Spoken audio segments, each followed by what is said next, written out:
Hello बच्चों लोग, कैसे हैं आप लोग। आई होप आप लोग अच्छे होंगे, स्वस्थ होंगे और अच्छी तरीके से पढ़ाई कर रहे होंगे। मैं आपका केमिस्ट्री टीचर इम्तियाज़ अहमद IIT BHU से पास आउट हूँ इन द ईयर 2012 और मैं पिछले 7 साल से इस केमिस्ट्री डिपार्टमेंट में पढ़ा रहा हूँ और ढेर सारे बच्चों को पढ़ाया हूँ। तो चलिए हम लोग अपने केमिस्ट्री के लेक्चर को स्टार्ट करते हैं और अच्छी तरीके से इसको समझते हैं। और आज जो है कार्बोक्सिलिक एसिड का तीसरा लेक्चर होगा। तो चलिए हम लोग आज के लेक्चर को स्टार्ट करते हैं और इस टॉपिक को आज हम लोग ख़त्म करेंगे। तो चलिए हम लोग स्टार्ट करते हैं आज के लेक्चर को। तो कार्बोक्सिलिक एसिड के रिएक्शंस के बारे में हमें बात करना है। कार्बोक्सिलिक एसिड का केमिकल रिएक्शन जो होता है वो कई फैक्टर्स पर होके चलता है। मतलब कि कार्बोक्सिलिक एसिड का कौन सा पार्ट केमिकल रिएक्शन में इंटर कर रहा है। कार्बोक्सिलिक एसिड के बहुत सारे पार्ट्स जो हैं केमिकल रिएक्शन में इंटर करता है। इनफैक्ट 4 से 5 तरीका है जिससे कि कार्बोक्सिलिक एसिड रिएक्ट करता है। There are 4 to 5 reaction by which carboxylic acid show the chemical properties, chemical reaction. जैसे कि इसमें अगर नाम देखा जाए तो नाम कुछ इस तरीके से है। Carboxylic acid reaction can be studied under the following head. कुछ इस तरीके से हम लोग इसको स्टडी कर सकते हैं, जिसमें कि सबसे पहला है रिएक्शन इन्वॉल्विंग हाइड्रोजन एटम। कभी कभी कार्बोक्सिलिक एसिड का केवल हाइड्रोजन एटम रिएक्ट करता है। केवल कौन रिएक्ट करेगा? केवल हाइड्रोजन एटम रिएक्ट करेगा। तो हाइड्रोजन एटम को हम लोग ले सकते हैं, बाकी कुछ भी नहीं करेगा, केवल हाइड्रोजन एटम करेगा। ऐसे कुछ रिएक्शंस हैं भी जिसको हम लोग देखेंगे और इम्पॉर्टेंट भी है। कुछ ऐसे रिएक्शंस हैं जहां पे कार्बोक्सिलिक का OH ग्रुप इंटरेक्ट करता है। क्या इंटरेक्ट करता है? OH ग्रुप इंटरेक्ट करता है। तो वो भी ऐसे रिएक्शंस है। तीसरा रिएक्शन इन्वॉल्विंग कार्बोनिल ग्रुप। ये इधर का उधर चला गया, इसको दोनों को साथ में लेके चलिएगा। तो कार्बोनिल ग्रुप भी कभी कभी रिएक्ट करता है, क्योंकि हमें पता है कि कार्बोक्सिलिक एसिड में क्या होता है। कार्बोक्सिलिक एसिड में ये होता है RC डबल बॉन्ड O और ये क्या है O और यहाँ पर H हो गया। यही ना हुआ? तो कभी कार्बोनिल ग्रुप केवल रिएक्ट करता है, इनमें रिएक्शन की संख्या कम होती है। कभी OH ग्रुप रिएक्ट करता है, इसमें रिएक्शन की संख्या ज़्यादा होती है।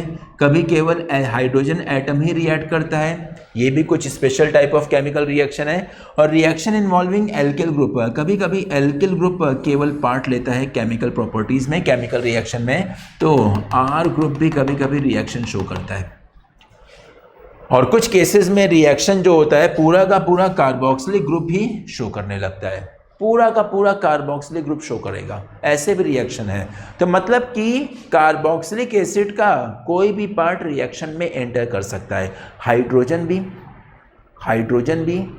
हाइड्रोक्सिल भी, कार्बोनिल भी, एल्किल भी, या फिर पूरा का पूरा कार्बोक्सिलिक ग्रुप एंटर कर सकता है। और हमें इसी हेड के अंदर पूरे की पूरे कार्बोक्सिलिक एसिड के रिएक्शन को समराइज करना है। तो जल्दी से इन बातों को नोट कर लीजिएगा, हम रिएक्शन पर सीधे बढ़ते हैं। Note it down please.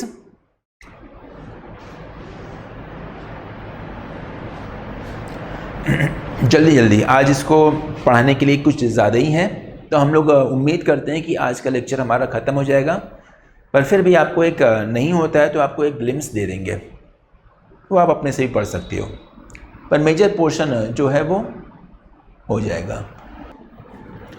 पहले हम लोग स्टार्ट करेंगे हाइड्रोजन एटम। हाइड्रोजन एटम से कैसे कार्बोक्सिलिक एसिड रिएक्ट करता है। इनफैक्ट हाइड्रोजन एटम की वजह से कार्बोक्सिलिक एसिड अपना कैरेक्टरिस्टिक फीचर शो करता है। क्या शो करता है? कैरेक्टरिस्टिक फीचर शो करता है।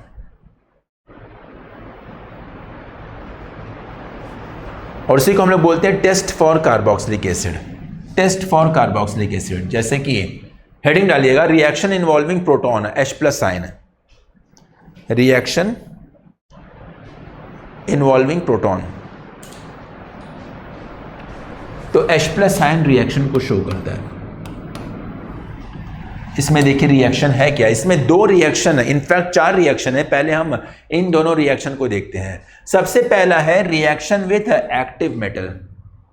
पहला है कि हम कार्बोक्सिलिक एसिड को एक्टिव मेटल के साथ रिएक्ट कराएं, और एक्टिव मेटल में आएगा क्या, यूजुअली एक्टिव मेटल में हम लोग सोडियम को लेते हैं, पर सोडियम अगर नहीं है तो पोटेशियम का भी यूज़ कर सकते हैं या फिर जिंक का भी यूज़ कर सकते हैं। मतलब कि जो रिएक्टिव मेटल है, तो रिएक्टिव मेटल के साथ जब कार्बोक्सिलिक एसिड रिएक्ट करता है तो उसका केवल प्रोटॉन ही रिएक्ट करता है, बाकी कुछ भी रिएक्ट नहीं करता है। मतलब कि जब हम एसिटिक एसिड को, कौन सा एसिड, एसिटिक एसिड को सोडियम के साथ रिएक्ट करेंगे तो हमें मिलेगा सोडियम एसीटेट। हमें मिल गया क्या, सोडियम एसीटेट, और यहाँ पे हमें मिल जाएगा half molecule of water, hydrogen gas, जो कि बबल आउट कर जाएगा, जो कि क्या करेगा, बबल आउट कर जाएगा। अब हाइड्रोजन गैस का अपना एक कैरेक्टरिस्टिक फीचर होता है, तो इसको बोलते हैं कि हाइड्रोजन गैस जो है वो बर्न करता है, burns with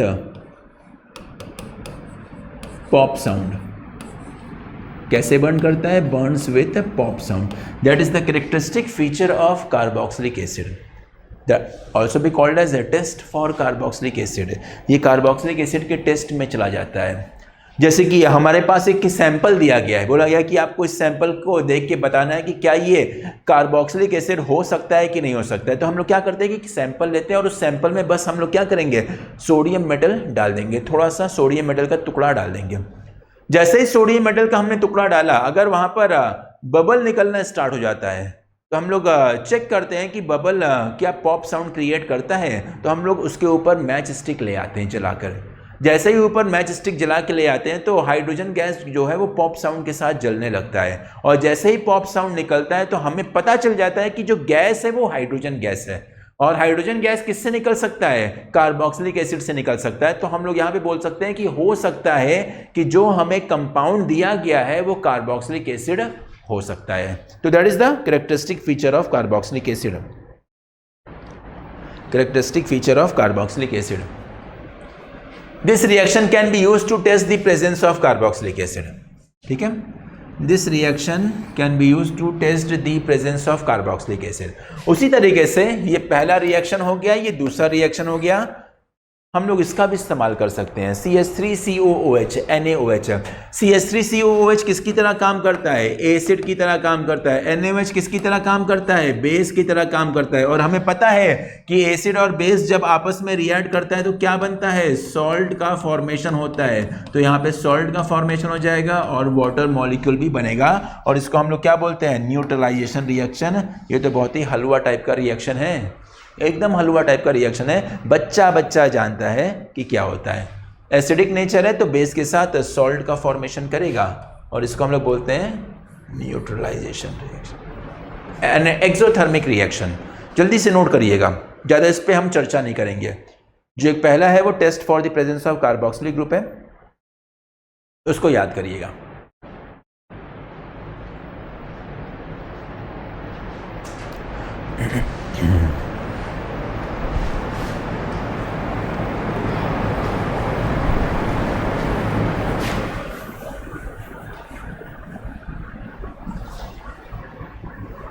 okay, moving to next. दो और रिएक्शन है जिसमें कि प्रोटॉन इन्वॉल्व करता है, और वो दो रिएक्शन कुछ ये है। ये तीसरा हो गया, तीसरा रिएक्शन। वो पिछला वाला दूसरा था, पिछला वाला कौन सा था बेटा, ये दूसरा हो गया था, पहला दूसरा, और अब तीसरे की बात करते हैं। तीसरा रिएक्शन है। तीसरा रिएक्शन में देखिए यहाँ पर हम लोग कार्बोक्सिलिक एसिड को रिएक्ट करा रहे हैं, सोडियम बाइकार्बोनेट और सोडियम कार्बोनेट, दोनों में से कुछ भी ले सकते हैं। सोडियम बाइकार्बोनेट को हम लोग बोलते हैं बेकिंग सोडा। क्या बोलते हैं इसको, बेकिंग सोडा। वैसे सोडियम बाइकार्बोनेट बेकिंग सोडा के नाम से जाना जाता है, और सोडियम कार्बोनेट को हम लोग बोलते हैं वॉशिंग सोडा। तो या तो बेकिंग सोडा लीजिए या तो वॉशिंग सोडा लीजिए, और जब बेकिंग सोडा और वॉशिंग सोडा के साथ रिएक्ट कराएंगे तो हमें यहाँ पे सॉल्ट का फॉर्मेशन मिलेगा, और वो सॉल्ट क्या हो जाएगा, सॉल्ट हो जाएगा R COONA हो जाएगा और प्लस यहाँ पे मिल जाएगा क्या, H2CO3 मिलेगा।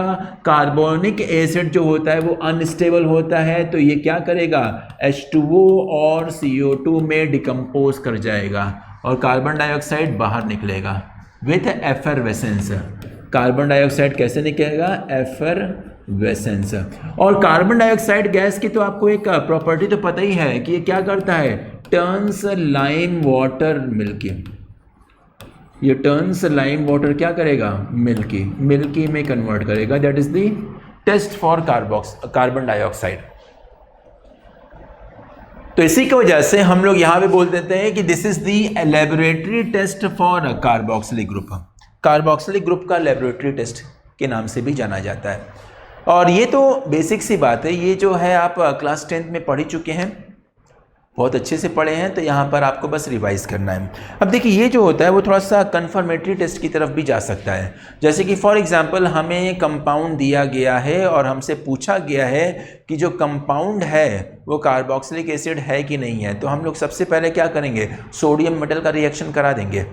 और सोडियम मेटल के रिएक्शन के बाद अगर गैस बबल आउट करता है और वो पॉप साउंड के साथ जलता है, तो हम लोग बोलते हैं कि हो सकता है कि ये कार्बोक्सिलिक एसिड हो सकता है। अभी हम कंफर्म नहीं है, थोड़ा सा हमें अंदाज लगेगा कि शायद हो सकता है।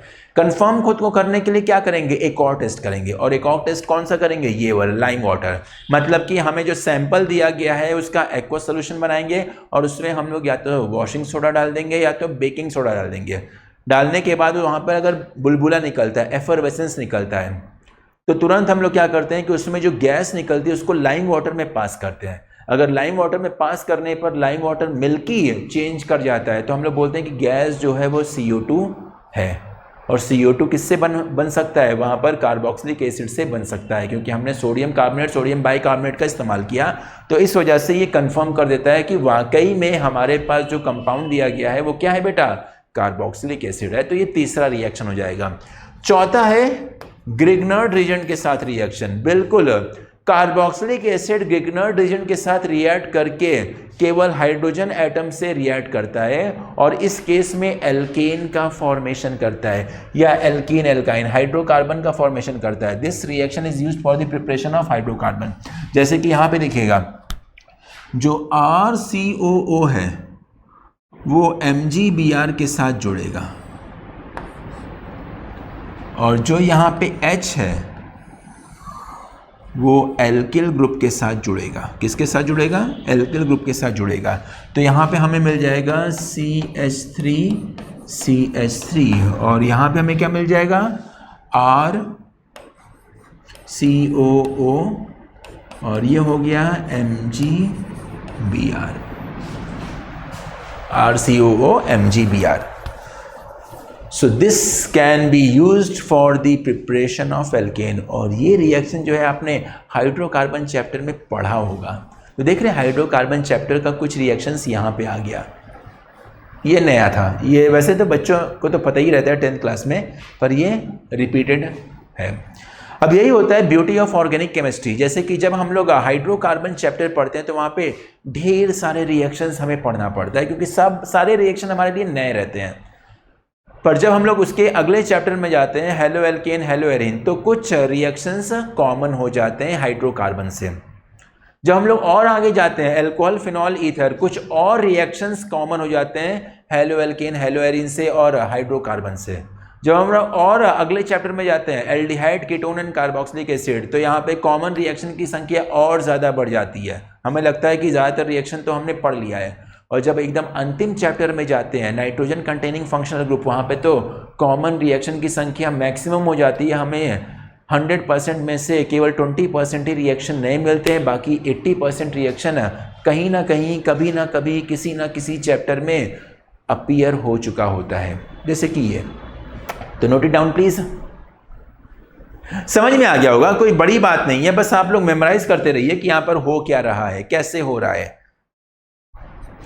कोई बड़ा अब यहाँ पे चैप्टर बचा नहीं है, बहुत ही हलवा टाइप का चैप्टर है, बहुत ही हलवा टॉपिक है। बस आपको क्या करना है, सवाल लगाना है।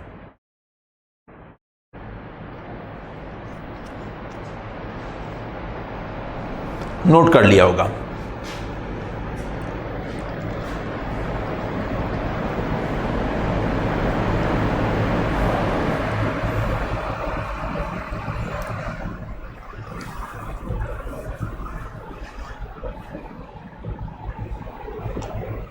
ओके, अगला रिएक्शन इन्वॉल्विंग OH ग्रुप। तो OH ग्रुप का रिएक्शन भी हमने पढ़ लिए हैं, कुछ नई बात नहीं है, सारे के सारे रिएक्शन हमने ऑलरेडी कर लिए हैं, बस आपको प्रोडक्ट लिखना है। तो जल्दी से बताइए यहाँ पे प्रोडक्ट क्या होगा। 5 रिएक्शन है, पांचों रिएक्शन का प्रोडक्ट लिख डालिए। These are the repeated reaction.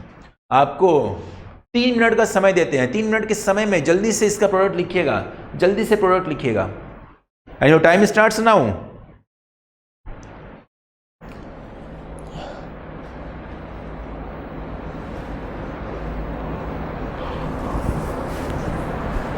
Repeated reactions हैं बेटा, इसमें कोई भी रिएक्शन नया नहीं है, हमने सारे रिएक्शंस को आपको पढ़ा दिया है।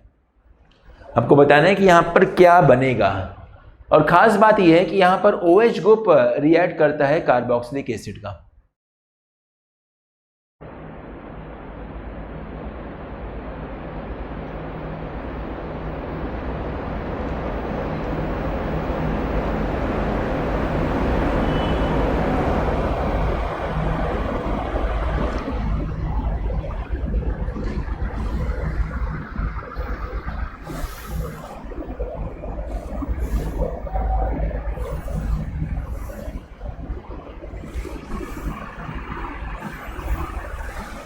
जल्दी से, 1 मिनट बीत चुका है, 2 मिनट और है, और मुझे उम्मीद है कि आप लोग कर लेंगे।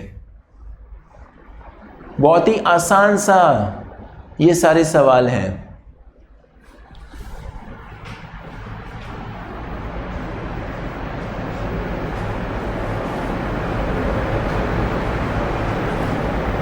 अगर देखा जाए तो पहला वाला reaction is the very very common reaction and that is called as esterification reaction.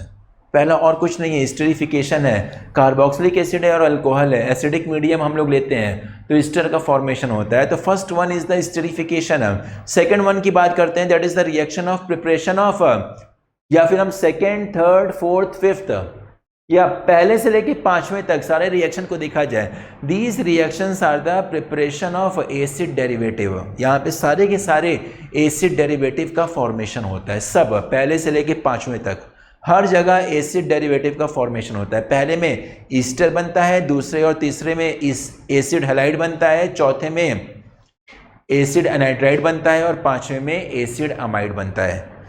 तो derivatives of carboxylic acid OH group के या OH ग्रुप के रिएक्शन से बनता है। जैसे कि पहला जो है एस्टरिफिकेशन, तो यहाँ पे आपको मिल जाएगा CH3 CH2 COO और यहाँ पे हो जाएगा CH3 और प्लस यहाँ पे क्या हो जाएगा, वाटर का भी फॉर्मेशन होगा।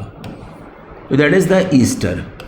और बच्चों को पता है कि ईस्टर का कैरेक्टरिस्टिक प्रॉपर्टी क्या होता है, that is having a Frooti smell. और इस एस्टरिफिकेशन का मैकेनिज्म आपने देखा था अल्कोहल फिनॉल ईथर में, वहाँ पे मैकेनिज्म इसको अच्छी तरीके से पढ़ते हैं, NCERT में दिया हुआ भी है मैकेनिज्म। तो that is ester formation, that is called as esterification. पढ़ा हुआ ये रिएक्शन है। दूसरा मैंने आपको बताया था कि एसिड हैलाइड का फॉर्मेशन है, CH3 COOH PCl5। तो यहाँ पे आपको मिल जाएगा CH3 COCl, PCl5 चेंज कर जाएगा POCl3 में और यहाँ पे आपको मिल जाएगा HCl मिल जाएगा। तो एसिड हैलाइड का फॉर्मेशन। सबसे इंपॉर्टेंट सवाल है कि यहाँ पे जो हमने पेरिडीन लिया हुआ है उसका काम क्या है, बताइए बेटा, what is the role of pyridine. Pyridine यहाँ पे किस काम के लिए इस्तेमाल किया जाता है, पूछ सकता है। एक बहुत ही छोटा सा यहाँ पे कॉन्सेप्ट आता है कि हम लोग यहाँ पे पेरिडीन जो ले रहे हैं वो किस काम के लिए आता है, what is the role of pyridine.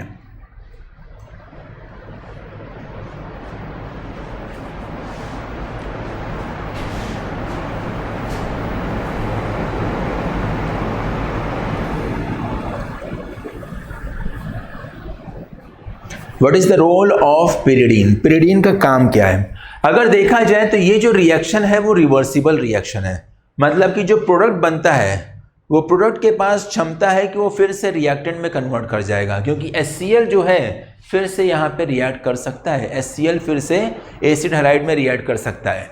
तो इस रिएक्शन को फॉरवर्ड डायरेक्शन में मूव कराने के लिए हम लोग पिरिडीन का इस्तेमाल करते हैं, क्योंकि pyridine is acting like a base, और बेस क्या करेगा, एसिड के साथ रिएक्ट कर जाएगा। मतलब कि जैसे जैसे HCl बनेगा पिरिडीन उसको न्यूट्रलाइज करता जाएगा और हमारा रिएक्शन जो है वो फॉरवर्ड डायरेक्शन में चलता रहेगा, और जो आउटपुट है, जो प्रोडक्ट का फॉर्मेशन है CH3COCl एसिड हैलाइड का फॉर्मेशन है, वो इंक्रीज्ड फॉर्म में मिलेगा। That is the only function of pyridine.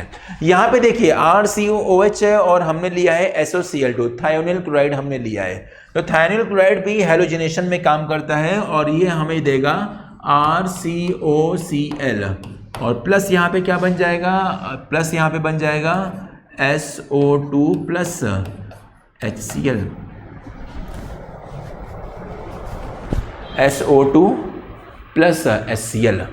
तो ये फॉर्मेशन हो जाएगा। That is also a method of preparation of acid halide. ये दोनों रिएक्शन कोई नया नहीं है बेटा, ये दोनों रिएक्शन आपने हेलो एल्केन हेलो एरीन में ऑलरेडी पढ़ चुके हैं, सब कुछ पढ़ चुके हैं। ये अल्कोहल फिनॉल ईथर में पढ़ चुके हैं, हेलो एल्केन हेलो एरीन में ये पढ़ चुके हैं, तो कोई नई बात नहीं है। अब इसमें यह है कि ये दोनों रिएक्शन जो है वो सेम है, तो इनमें सवाल पूछता है कि कौन सा रिएक्शन ज़्यादा हम लोग प्रीफर करते हैं, तो हम लोग बोलते हैं कि सेकेंड वाला इज़ द मोस्ट प्रीफर्ड। मतलब कि अगर हमें एसिड हैलाइड बनाना है तो एसिड हैलाइड बनाने के लिए हम लोग कार्बोक्सिलिक एसिड को रिएक्ट करते हैं SOCl2 के साथ। सवाल है क्यों, ऐसा क्यों? बिकॉज यहाँ पे जो SO2 बनता है वो गैस के फॉर्म में बनता है और HCl भी गैस के फॉर्म में बनता है, जो कि बाहर निकल जाता है। मतलब कि हमें केवल मिलेगा क्या, एसिड हैलाइड मिलेगा, SO2 एनवायरनमेंट में एस्केप कर जाएगा, HCl भी एनवायरनमेंट में एस्केप कर जाएगा। तो इसलिए हमें यहाँ पे एकदम प्योर प्रोडक्ट मिलता है। तो इस वजह से हम लोग SOCl2 का इस्तेमाल ज़्यादा करते हैं। ये बात NCERT में लिखा हुआ है, देखिएगा NCERT में ये बात लिखा हुआ है। ये दोनों नया रिएक्शन है तो इसको हम लोग देख लेते हैं। P2O5 और concentrated H2SO4 they are acting like a dehydrating agent. ये किसकी तरह काम करेगा, डिहाइड्रेटिंग एजेंट की तरह काम करेगा। और जब ये डिहाइड्रेटिंग एजेंट की तरह काम करेगा तो ये दो मॉलिक्यूल को आपस में जोड़ता है और यहाँ पे हमें क्या मिल जाएगा, एसिड एनहाइड्राइड C2H5CO और ये हो जाएगा C2H5। ये मिल गया हमें क्या, एनहाइड्राइड। और ये आपको पता ही है कि ये दोनों डिहाइड्रेटिंग एजेंट होता है। आपने अल्कोहल का डिहाइड्रेशन कराया था, एल्कीन का फॉर्मेशन कराया था, तो वहाँ पे हम लोग P2O5 या फिर कंसंट्रेटेड H2SO4 का इस्तेमाल करते हैं। देख रहे सब कुछ रिपीट हो रहा है, एकदम हलवा हलवा टाइप का है।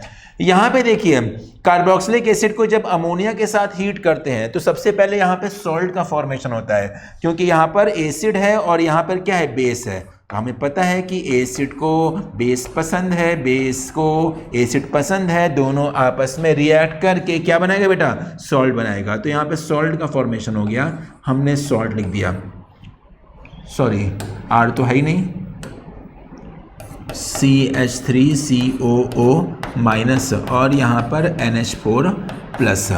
इसको हम लोग फर्दर हीट करते हैं, थोड़ा सा और इस पर हीट की आजमाइश करेंगे तो हमें मिल जाएगा यहाँ पर CH3CONH2 और प्लस वाटर मॉलिक्यूल बाहर निकल आएगा। अमाइड का formation, that is the way of preparation of amide. तो इजी सा था, नोट कर लीजिएगा इसको।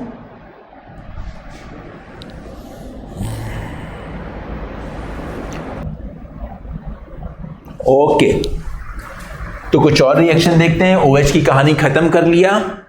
अच्छा एक और बात है, एक ये सवाल है, देखिएगा, what will happen when amide formed is further treated with P2O5।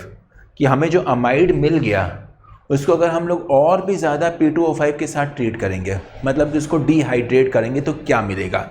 तो इसका आंसर है कि जब हम लोग RCONH2 को P2O5 के साथ रिएक्ट कराएंगे तो हमें यहाँ पे मिल जाएगा एल्किल साइनाइड, H2O निकल जाएगा। तो यहाँ पे एल्किल साइनाइड बनता है, मतलब कि एल्किल साइनाइड अगर आपको बनाना है तो amide is the best way for the formation of alkyl cyanide. बस आपको P2O5 के साथ इसको रिएक्ट करना है, इसको भी नोट कर लीजिएगा। बस छोटी छोटी बातें नोट करेंगे। Okay,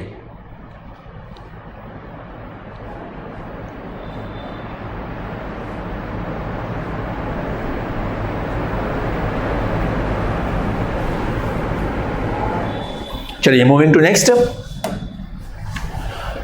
reaction involving carbonyl group. अब कार्बोनिल ग्रुप की बात करते हैं तो कार्बोनिल ग्रुप में रिएक्शन जो है केवल नाम मात्र का है। इनफैक्ट कार्बोनिल ग्रुप का जो रिएक्शन जो हम लोग कराते हैं वो रिड्यूसिंग एजेंट से कराते हैं। रिड्यूसिंग एजेंट क्या करता है कि कार्बोनिल ग्रुप को रिड्यूस कर देता है। देखिएगा क्या है, when carboxylic acid is treated with reducing agent, क्या ले सकते हैं, LiAlH4 in ether, ethereal LiAlH4 ले लें, या फिर B2H6 ले लें, या फिर CuCrO4 ले लें, या फिर हाइड्रोजन को कैटलिस्ट के साथ ले लें। तो ये क्या करता है कि रिड्यूस करके, सबको रिड्यूस करके क्या बनाएगा, यहाँ पर प्राइमरी एल्कोहल का फॉर्मेशन करेगा।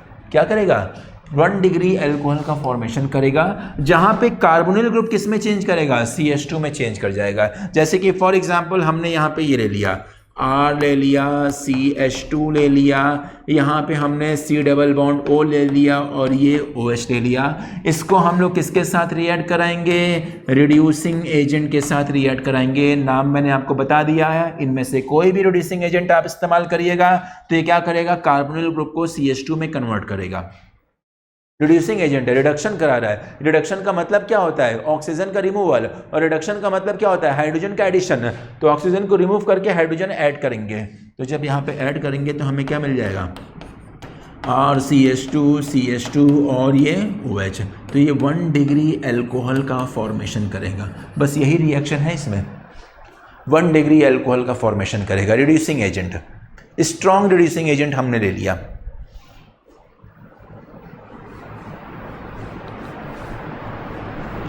वहीं अगर हम लोग वीक रिड्यूसिंग एजेंट लेते हैं तो कार्बोक्सिलिक एसिड को एल्डिहाइड तक ले जाके छोड़ता है। वीक रिड्यूसिंग एजेंट एल्डिहाइड तक ही ले जाएगा, strong reducing agent further aldehyde को चेंज कर देगा प्राइमरी एल्कोहल में। Note it down please.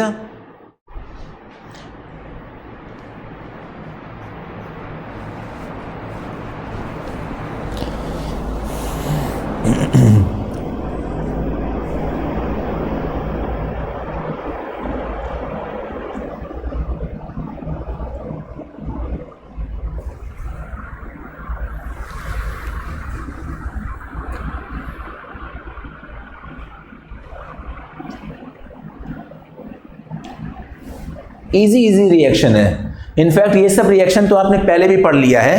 Preparation of alcohol में, एल्कोहल का प्रिपरेशन कार्बोक्सिलिक एसिड से होता है, स्ट्रॉन्ग रिड्यूसिंग एजेंट है। तो प्रिपरेशन ऑफ एल्कोहल में ये रिएक्शन आपने देख लिया है, तो कोई नई बात नहीं है, सब कुछ सेम कहानी रिपीट हो रही है।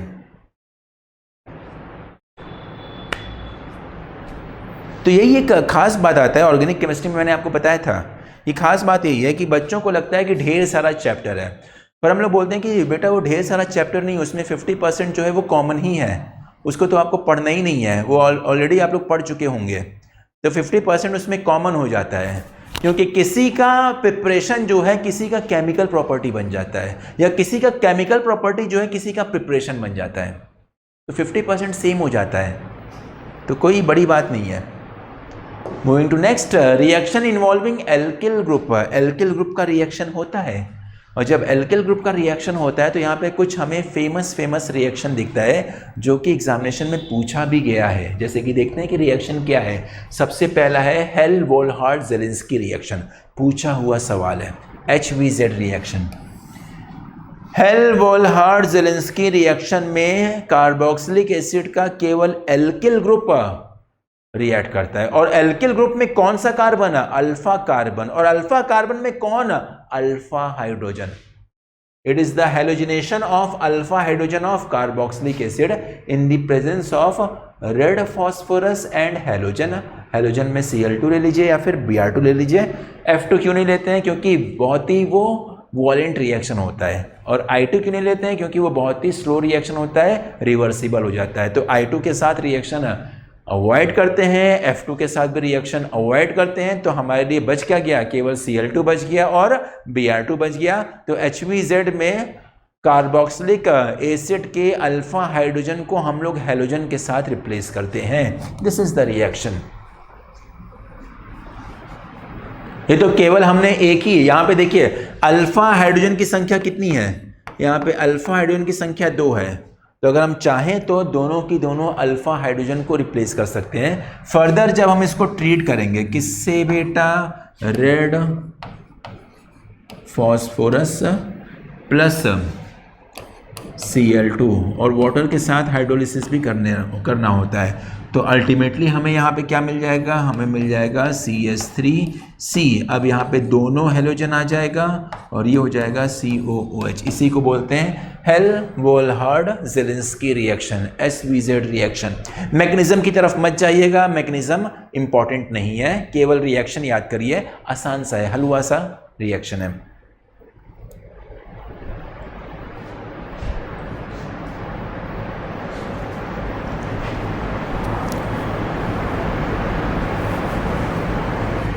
तो यहां पे एल्किल ग्रुप रिएक्ट किया, क्या रिएक्ट किया, एल्किल ग्रुप रिएक्ट किया। इसी तरीके से कुछ और रिएक्शंस भी आते हैं बेटा। ये तो हो गया HVZ reaction, note it down. एक नया रिएक्शन है, अभी तक हमने इस रिएक्शन को देखा नहीं है कहीं पर।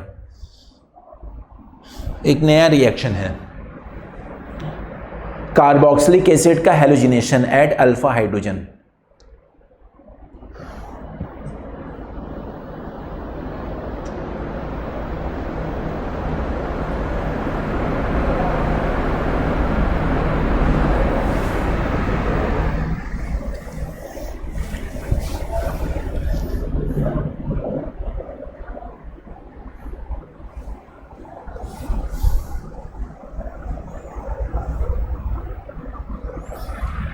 Okay, moving to some other reactions, और एल्किल ग्रुप की ही बात करेंगे।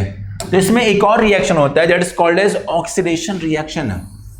ऑक्सीडेशन को तो भूल ही नहीं सकते हैं, रिडक्शन हमने करा दिया था। रिडक्शन में क्या होता है, कार्बोनिल ग्रुप CH2 में चेंज कर जाता है, तो हम लोग क्या कर सकते हैं, ऑक्सीडेशन भी कर सकते हैं, और ऑक्सीडेशन में हम लोग ऑक्सीजन का एडिशन करते हैं। ऑक्सीडेशन कैसे कराते हैं, अब देखिए जब ऑक्सीडेशन कराएंगे तो COOH ग्रुप जो है वो ऑक्सीडाइज नहीं होगा, क्योंकि ऑलरेडी वो मैक्सिमम ऑक्सीडाइज्ड स्टेट में है।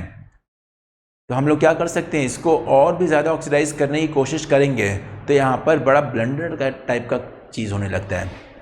COOH जो है वो मैक्सिमम ऑक्सीडाइज्ड स्टेट में है। अगर हमने ज़ोर ज़बरदस्ती किया और भी ज़्यादा ऑक्सीडेशन कराने की कोशिश किया तो यहाँ पर ब्लंडर हो जाता है। इनफैक्ट ब्लंडर इस तरीके से बोल सकते हैं कि पूरा का पूरा मॉलिक्यूल एकदम तहस नहस हो जाता है। जैसे कि यहाँ पे देखिएगा, अगर हमने कार्बोक्सिलिक एसिड, और कार्बोक्सिलिक एसिड में हमने क्या लिया है, फॉर्मिक एसिड, क्या लिया बेटा, फॉर्मिक एसिड, और फॉर्मिक एसिड को हमने स्ट्रॉन्ग ऑक्सीडाइजिंग एजेंट के साथ ट्रीट करते हैं।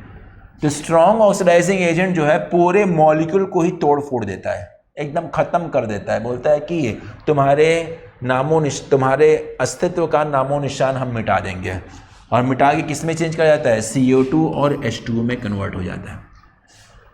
CO2 और H2O में कन्वर्ट होता है। वो होता कैसे है, कुछ इस तरीके से होता है, जैसे कि फॉर्मिक एसिड था, ये है, फिर यहाँ पर इसका हम लोग ऑक्सीडेशन कराएंगे, तो ऑक्सीडेशन के प्रेजेंस में यहाँ पर जो H है उसके साथ ऑक्सीजन जुड़ जाएगा, ये कार्बन हो जाएगा, और ये क्या हो जाएगा, OH हो जाएगा। ये कौन सा ऑल है, इसको हम लोग बोलते हैं जेम डाई ऑल, और जेम डाई ऑल क्या होता है, अनस्टेबल होता है। तो ये क्या निकालेगा, वाटर निकालेगा, और जब ये वाटर निकालेगा तो अंदर बच क्या जाएगा, केवल कार्बन डाइऑक्साइड बच जाएगा, सिंपल सा। तो ये क्या हो गया, पूरा का पूरा तोड़ फोड़ मचा देता है। तो SCOOH जो है स्ट्रॉन्ग ऑक्सीडाइजिंग एजेंट के साथ CO2 और H2O में कन्वर्ट हो जाता है। वहीं अगर हमने कोई और कार्बोक्सिलिक एसिड ले लिया RCOOH, तो स्ट्रॉन्ग ऑक्सीडाइजिंग एजेंट के प्रेजेंस में ये जो है रिएक्शन को रेजिस्ट करता है। मतलब कि पहले जो था एकदम दुबला पतला सा मॉलिक्यूल था SCOOH, तो जब दुबला पतला सा मॉलिक्यूल था और एक तगड़ा वाला रिएजेंट आ रहा है, स्ट्रॉन्ग ऑक्सीडाइजिंग एजेंट आ रहा है, तो दुबले पतले रिएक्टेंट का क्या मजाल, वो पूरा एकदम तहस नहस हो जाता है। अब जब हट्टा कट्टा सा कोई मॉलिक्यूल आ जाता है कार्बोक्सिलिक एसिड RCOOH, तो ये थोड़ा कुछ हद तक लड़ाई करता है कि नहीं, हम ऑक्सीडाइज नहीं होंगे, हम जैसे हैं वो सही है। पर अगर आपने यहाँ पर कंडीशन ड्रास्टिक कर दिया, ड्रास्टिक करने का मतलब यहाँ पे आपने हीट दे दिया, क्या दे दिया बेटा, हीट दे दिया, तो हमने क्या किया, कंडीशन को और भी ड्रास्टिक बना दिया। और जैसे ही कंडीशन को और भी ड्रास्टिक बना दिया, सारा का सारा कार्बन एटम टूट फूट जाएगा, कुछ भी नहीं बचेगा, और अल्टीमेटली यह क्या बनाएगा, CO2 और H2O में ही चेंज कर जाएगा, सब CO2 H2O में चेंज कर जाएगा। तो that is the oxidation of क्या, कार्बोक्सिलिक एसिड, जहां पे एल्किल ग्रुप पूरी तरीके से नष्ट हो जाता है। नोट कर लीजिएगा।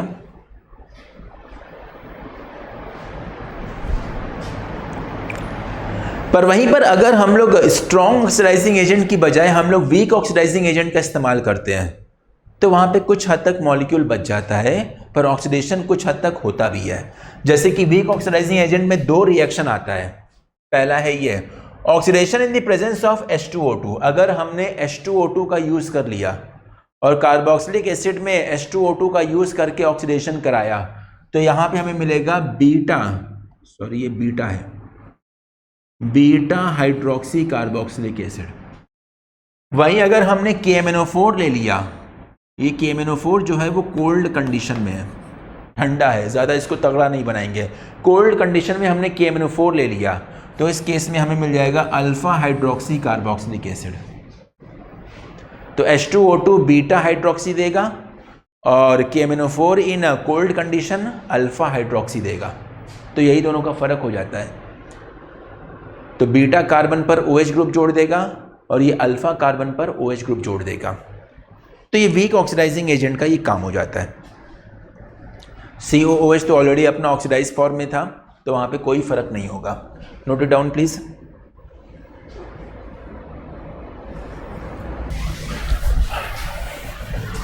कुछ और चीज देखते हैं। COH ग्रुप का ही कुछ और रिएक्शंस हैं। अच्छा, reaction involving COH group, alkyl group की कहानी खत्म हो गई। अब हम लोग आते हैं COOH ग्रुप का रिएक्शन, और इसमें कुछ रिएक्शंस तो कॉमन है, हमने ऑलरेडी देख लिया है। जैसे कि ये वाला रिएक्शन देख लिया है, ये वाला रिएक्शन भी हमने ऑलरेडी पढ़ लिया है, ये तो हम कल की क्लास में ही पढ़े थे। और ये कुछ नया रिएक्शन है, इसको भी हम लोग देखेंगे। तो बताइए यहाँ पे प्रोडक्ट क्या क्या बनेगा, कोशिश करिए। अब COOH पर रिएक्शन कराने का टाइम आ गया।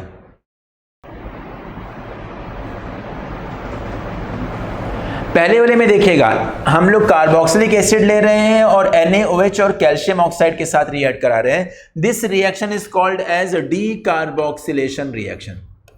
इनफैक्ट तीनों की तीनों रिएक्शन जो है वो डीकार्बोक्सिलेशन है। And this reaction is a method for the preparation of alkane है। जब यहाँ पे हम लोग इनके साथ रिएक्शन कराते हैं तो यहाँ पे हमें मिल जाएगा RH और प्लस, और यहाँ पे हमें क्या मिल जाएगा, Na2CO3, और यहाँ पे मिल जाएगा Na2CO3, RH plus sodium carbonate, क्या मिल जाएगा, सोडियम कार्बोनेट। कैल्शियम ऑक्साइड का काम क्या होता है, ये आपको पता होना चाहिए कि कैल्शियम ऑक्साइड यहाँ पर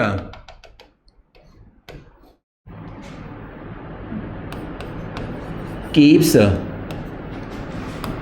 NaOH डिहाइड्रेटेड, NaOH को डिहाइड्रेट फॉर्म में रखने का काम करता है, क्योंकि NaOH जो होता है वो वाटर को अट्रैक्ट करने की उसके पास प्रॉपर्टी होती है। अगर हमने एटमॉस्फेयर में NaOH को रख दिया तो NaOH वाटर को अपने अंदर एब्जॉर्ब कर लेता है, और एब्जॉर्ब करने के बाद वो रिएक्शन शो कर सकता है। तो हमें नहीं चाहिए कि NaOH वाटर मॉलिक्यूल को एब्जॉर्ब करे एटमॉस्फेयर से, तो इसके लिए हम लोग कैल्शियम ऑक्साइड डाल देते हैं, वो NaOH को बचाने का काम करता है, जिससे कि NaOH केवल और केवल कार्बोक्सिलिक एसिड के साथ रिएक्ट करेगा। और जब केवल और केवल कार्बोक्सिलिक एसिड के साथ रिएक्ट करेगा तो डीकार्बोक्सिलेशन होगा, CO2 मॉलिक्यूल निकल जाएगा, एल्केन मिलेगा और Na2CO3 मिलेगा। यहाँ पे मैंने आपको कल बता ही दिया था कि यहाँ पर हीट करेंगे तो हीट करने पर सेम कार्बन पर दो कार्बोक्सिलिक ग्रुप है। जब सेम कार्बन पे दो कार्बोक्सिलिक ग्रुप है और इसको हम लोग हीट करते हैं तो यहाँ पर एक कार्बोक्सिलिक ग्रुप से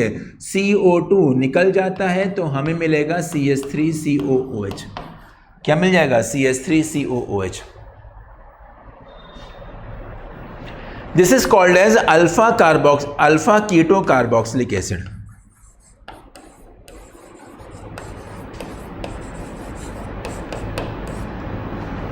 carboxylic acid, alpha keto carboxylic acid.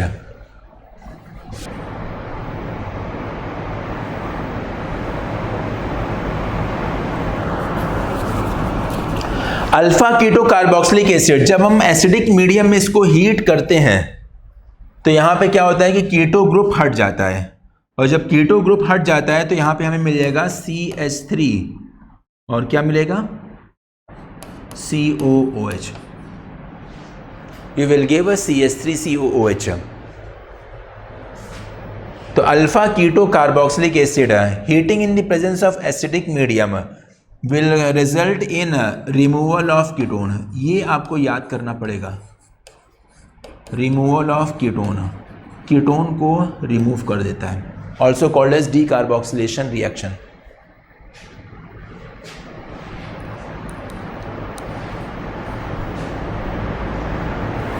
Decarboxylation reaction, removal of ketone.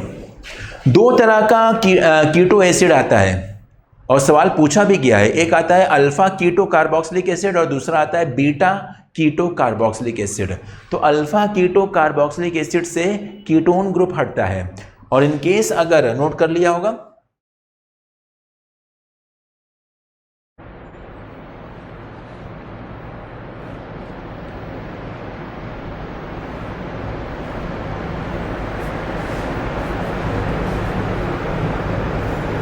और इन केस अगर आपको बीटा कीटो कार्बोक्सिलिक एसिड मिल जाता है, जैसे कि ये देखिएगा, this is called as beta keto carboxylic acid. और जब बीटा कीटो कार्बोक्सिलिक एसिड को हीट करते हैं तो इस केस में कीटोन ग्रुप रह जाता है, कीटोन ग्रुप रह जाएगा, कार्बोक्सिलिक एसिड यहां पे हटेगा, तो यहाँ पे प्रोडक्ट हो जाएगा C+O और ये हो जाएगा CH3। तो यहाँ पे हो जाएगा removal of carboxylic group.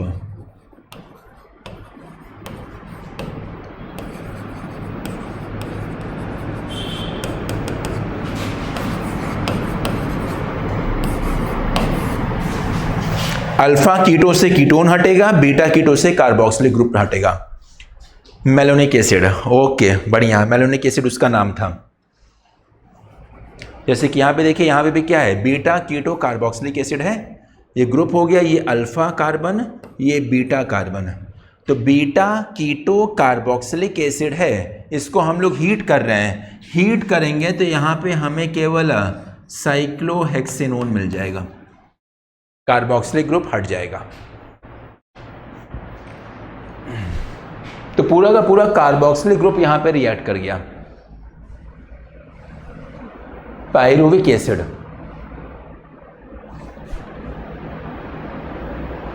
Note कर लीजिएगा, इसको नोट करते चलिए और मार्क कर लीजिएगा कि alpha keto carboxylic acid in the presence of heat shows the removal of ketonic group. Beta keto carboxylic acid in the presence of heat shows the removal of carboxylic group. यही फर्क है, बहुत ही minor सा फर्क है।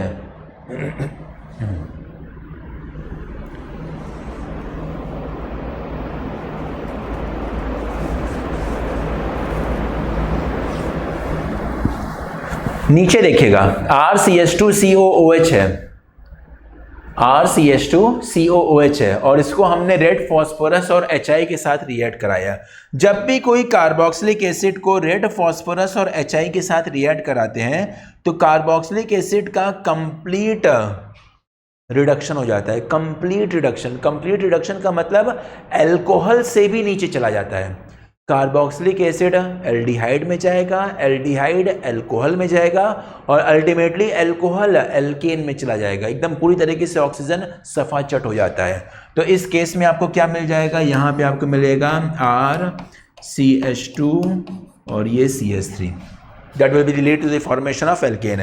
So this method is used for the preparation of alkane.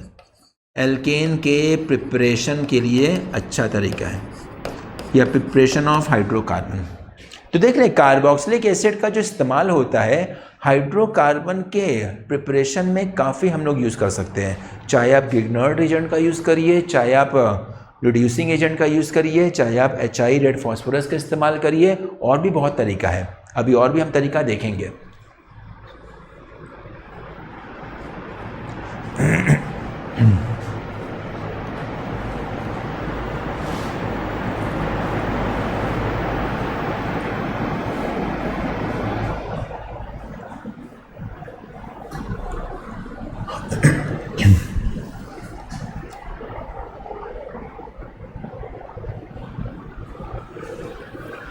Note कर लीजिए,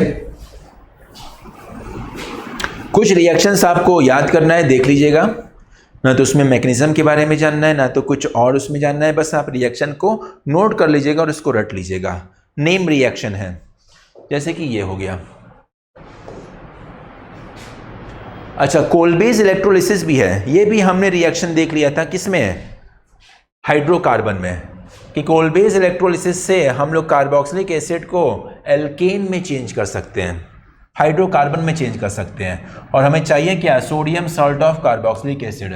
जैसे अगर हम मैकेनिज्म की बात करते हैं, रिएक्शन पहले लिख देते हैं। हमारे पास एक sodium salt of carboxylic acid है, जब इसका हम लोग कराते हैं इलेक्ट्रोलिसिस, क्या कराते हैं बेटा, इलेक्ट्रोलिसिस। तो इलेक्ट्रोलिसिस के प्रेजेंस में हमें यहाँ पे मिल जाएगा एल्केन, दो एल्किल ग्रुप आपस में जुड़ जाएगा।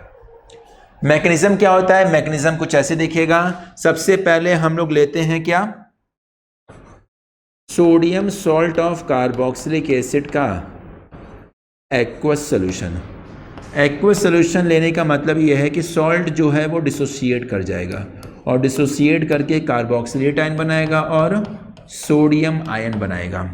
वहीं पर हमारा सॉल्यूशन जो है वो एक्वस है, और हमें पता है कि वाटर मॉलिक्यूल जो होता है वो सेल्फ आयनाइज करता है और बनाता है क्या, H+ आयन बनाता है और OH- आयन बनाता है। हमें क्या करना है, हमें यहाँ पे करना है इलेक्ट्रोलिसिस। तो इलेक्ट्रोलिसिस करने के लिए हमें एनोड का इस्तेमाल करना पड़ेगा, और हमें किसका इस्तेमाल करना पड़ेगा, कैथोड का इस्तेमाल करना पड़ेगा। तो एनोड का इस्तेमाल कैसे करेंगे, हम लोग एनोड का इस्तेमाल कुछ इस तरीके से करेंगे कि एनोड पर कार्बोक्सिलेट आयन जाएगा, और ये जो कार्बोक्सिलेट आयन जो है अपना एक इलेक्ट्रॉन देके फ्री रेडिकल का फॉर्मेशन करेगा। क्या करेगा, फ्री रेडिकल का फॉर्मेशन करेगा। कैथोड पे H+ आयन जाता है वाटर का, तो H+ आयन ये इलेक्ट्रॉन को एक्सेप्ट करके क्या बनाएगा, हाइड्रोजन गैस का फॉर्मेशन करेगा। तो यहाँ पर हाइड्रोजन गैस निकल गया और फ्री रेडिकल बना। जो फ्री रेडिकल बना है कार्बोक्सिलेट आयन का, sorry free radical carboxylate ion का, ये काफ़ी अनस्टेबल होता है और ये एल्किल फ्री रेडिकल में चेंज करता है और CO2 गैस बाहर निकल जाता है। तो जो एक एल्किल फ्री रेडिकल है ये दूसरे एल्किल फ्री रेडिकल के साथ जुड़कर बना देगा क्या, एल्केन का फॉर्मेशन कर देगा। And this is the method of preparation of alkene.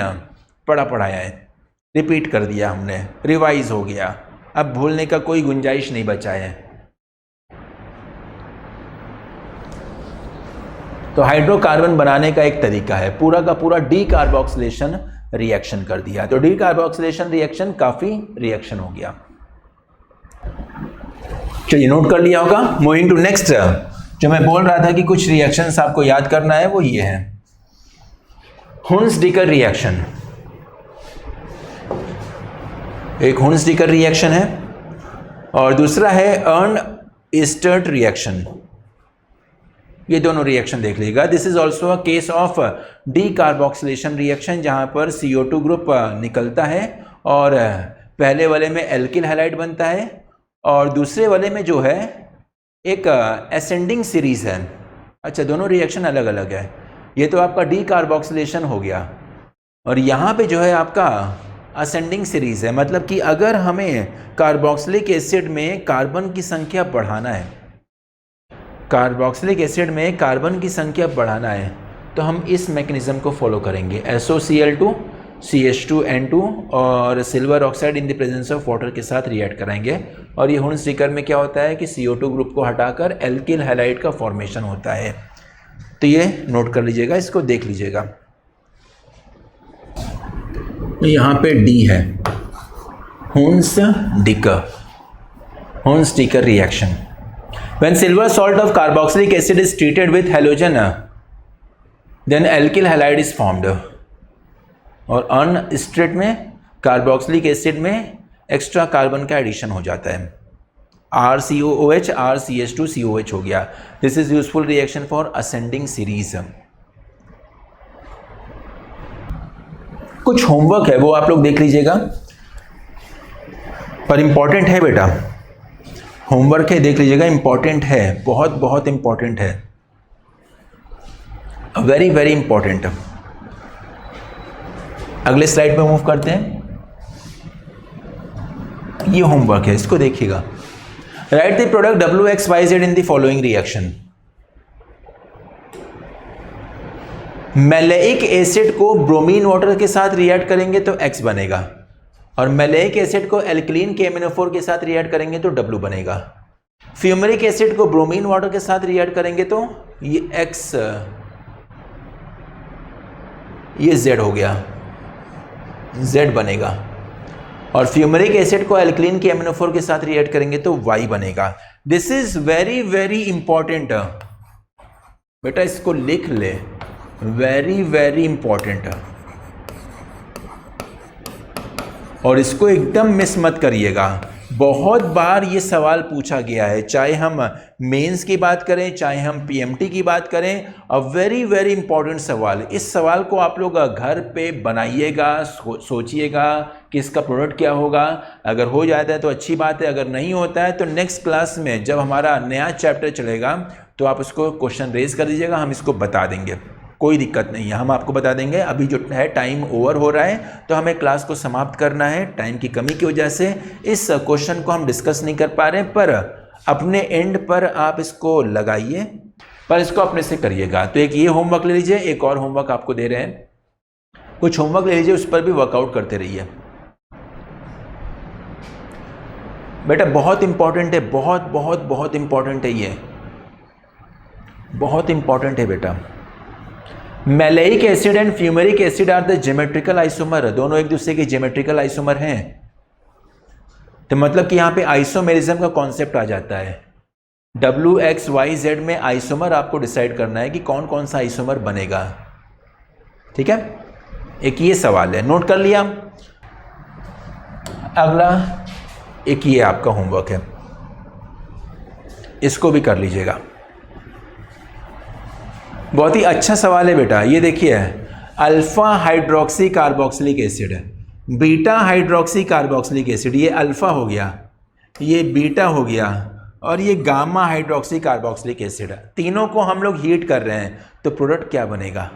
Alpha hydroxy carboxylic acid को हीट करने पे क्या मिलेगा? बीटा को, गामा को। बड़ा सिमिलर टाइप का ये कॉन्सेप्ट है, बहुत ही सिमिलर टाइप का, तो इसको भी ट्राई करिएगा। तो पिछला स्लाइड और ये स्लाइड, दोनों स्लाइड आपका होमवर्क होता है। हमें उम्मीद है कि आप अपना होमवर्क अच्छे से करेंगे, वर्कआउट करेंगे, मेहनत करेंगे। मेहनत करिए, बहुत बहुत बहुत मेहनत करिए, क्योंकि मेहनत करने वालों की ही जीत होती है, और हम चाहते हैं कि आप अपने लाइफ में अच्छे से जीत जाएं। अपने जो आपका डेस्टिनेशन है, जो आपका लक्ष्य है, वो आप आसानी से हासिल कर लें। तो आज के लेक्चर को हम लोग यहीं पे समाप्त करते हैं। मिलते हैं हम लोग नेक्स्ट लेक्चर में एक नए टॉपिक के साथ। Till then take care and have a nice day. Bye bye.